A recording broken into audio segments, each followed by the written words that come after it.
Hello everyone, this is Hero Weasel, and this is my quick warding guide for pushing the bot lane. Now, whenever you start trying to damage the enemy's towers, they'll almost certainly respond by trying to kill you for it. With a little early warning from your wards, you might be able to do as much damage to their towers as possible, and get out alive. It doesn't matter if you're on blue team or red team, it's always wise to keep a ward in the river.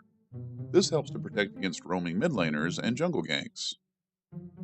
Once you move up to actually hitting the tower, it's wise to ward either side's tri-bush for the same reasons. This gives a little bit more vision into their jungle where they can launch surprise attacks from. This location here is one of my favorite spots to ward in the entire game. As you can see, it reveals 1, 2, 3, 4 points of approach, and with the tri-bush ward and the river bush, I can see almost all avenues of approach while I'm attacking this enemy tower. Now that the outer and inner turrets have fallen, it's time to push the inhibitor turret. And with this ward location, it'll help us see the enemies coming from a little bit further away. At this stage of the game, the enemies probably have home guards, which means they'll be coming out of the nexus very quickly. And so seeing a little bit further away might mean the difference between life and death, being able to get away from them. Putting it this location also helps to let you know whether or not they're coming through that section of wall. You can not pass through it, but they can, and they can launch some pretty good surprise attacks from there.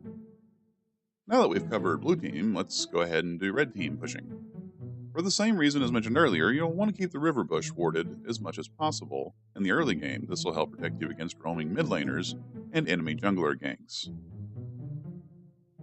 Same thing with the tri-bush here. You'll want to ward the tri-bush, enemy mid laner, enemy jungler. The deadly tri-bush, from which many ganks are launched, generally is a good idea even in the mid and later part of the game too. This location here is another one of my favorites. It lights up quite a bit of the jungle, and in conjunction with the tri-bush ward, will protect you from a lot of angles of attack. It also almost reveals the red buff. While you can't see someone fighting it directly necessarily, you often can see them going to get it.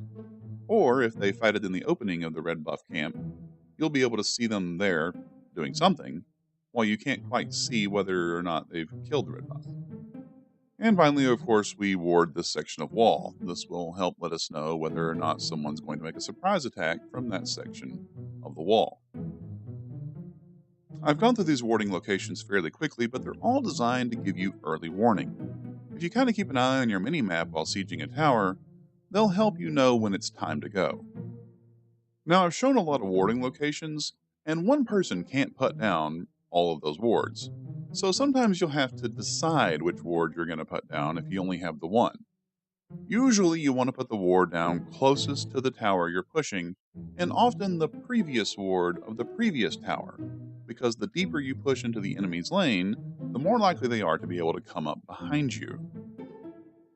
I'd like to thank you for watching. I hope you liked this video and found it helpful. Also, look forward to my pushing the mid lane and top lane videos I hope to have out soon.